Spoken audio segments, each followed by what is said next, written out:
Next Rajamouli cinema చేస్తున్నావు కదా అన్న నీకుంటదిలే అంటూ ఆ మధ్య జూనియర్ ఎన్టీఆర్ ఒకసారి మహేష్ బాబుతో కామెంట్ చేశాడు.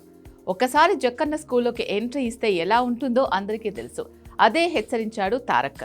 నెక్స్ట్ రాజమౌళి సినిమా ఉంది కదా, ఆడతారు అన్ని ఆటలు అని అంటున్నారు. అదే మీ ఇద్దరం కలిసి ఆడకపోతున్నాం. ఎక్స్పీరియన్స్ తో చెప్తున్నాను, బాగుంటుంది. ఇప్పుడు అదే జరుగుతుంది కూడా. ఎస్ఎస్ రాజమౌళి రూపొందిస్తున్న ప్రతిష్టాత్మక చిత్రం వారణాసి విడుదల తేదీ 2027 సమ్మర్ అని ఖరారైనప్పటికీ సినిమా యూనిట్ ఇప్పుడే అంటే దాదాపు ఏడాదిన్నర ముందే అంతర్జాతీయ ప్రమోషన్స్ మొదలుపెట్టడం చర్చనీయాంశమైంది.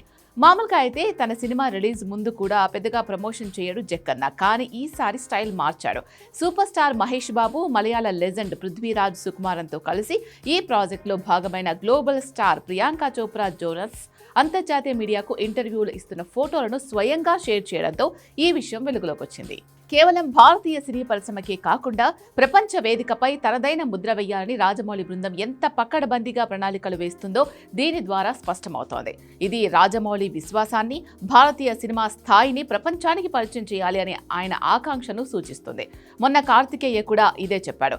ఇండియన్ సినిమాను గ్లోబల్ కు తీసుకెళ్లడంలో మన ఇండియన్ సినిమాకు గ్లోబల్ ఆడియన్స్ ను తీసుకురావడానికి ప్రయత్నిస్తున్నాం. అది హైదరాబాద్లో జరుగుతున్నందుకు ఆనందంగా ఉంది. కేఎల్ నారాయణ గారికి ప్రత్యేకంగా థ్యాంక్ యూ అని చెప్పాడు. దీన్ని బట్టి సినిమాను వాళ్ళు ఎంత ప్రెస్టీజియస్గా తెరకెక్కిస్తున్నారు అనేది అర్థమవుతోంది. సాధారణంగా మన భారతీయ చిత్రాల ప్రమోషన్స్ సినిమా విడుదలకు కొద్ది నెలల ముందు మాత్రమే మొదలవుతాయి. కానీ వారణాసి టీం ఈ సంప్రదాయాన్ని బద్దలు కొట్టి హాలీవుడ్ స్టూడియోల స్థాయిలో మార్కెటింగ్ వ్యూహాన్ని అనుసరిస్తోంది.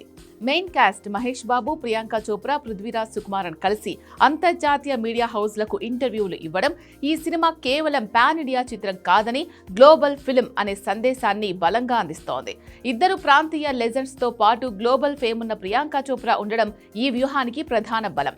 ఇంటర్నేషనల్ మీడియాలో ప్రియాంకకున్న ఫాలోయింగ్ ఈ సినిమాకు ముందుగానే భారీ హైప్ ను సృష్టించడంలో కీలక పాత్ర పోషిస్తోంది. రాజమౌళి తీసిన ప్రతి సినిమా, ముఖ్యంగా బాహుబలి, RRR సినిమాల ద్వారా ఆయన భారతీయ చలనచిత్ర స్థాయిని అమాంతం పెంచారు. ఈ చారిత్రక విజయాలతో ఆయన తన తదుపరి ప్రాజెక్టు వారణాసిపై అంచనాలు భారీగా పెంచేశారు. రిలీజ్ కు చాలా ముందుగా ప్రమోషన్స్ మొదలు పెట్టడం అనేది ఆయన కథపై, నిర్మాణ విలువపై ఉన్న నమ్మకానికి నిదర్శనం. ఈ చిత్రం టైం ట్రావెల్ ఎలిమెంట్స్ తో పాటు ఆధ్యాత్మిక నేపథ్యంలో పురాణాల నుంచి ప్రేరణ పొందిన అంశాలతో రూపొందుతుంది. అంతర్జాతీయ ప్రేక్షకులను ఆకట్టుకోవడానికి సరిపోయే స్కేల్, టెక్నికల్ బ్రిలియన్స్ ఈ సినిమాలో ఉన్నాయని నమ్ముతున్నాడు. కాబట్టే ఇంత ముందస్తు ప్రమోషన్స్ కు సిద్ధపడ్డాడు Jakkanna. Varanasi project budget, technical అంశాలు కూడా అంతర్జాతీయ స్థాయిలో ఉన్నాయి. ఈ సినిమాను ప్రీమియం లార్జ్ స్కేల్ ఫార్మాట్ లో, మరీ ముఖ్యంగా ఐమాక్స్ 1.43:1 రేషియోలో తెరకెక్కిస్తున్నట్లు రాజమౌళి వెల్లడించారు. ఈ సాంకేతిక పరిజ్ఞానం హాలీవుడ్ బ్లాక్ బస్టర్లకు మాత్రమే పరిమితమైంది.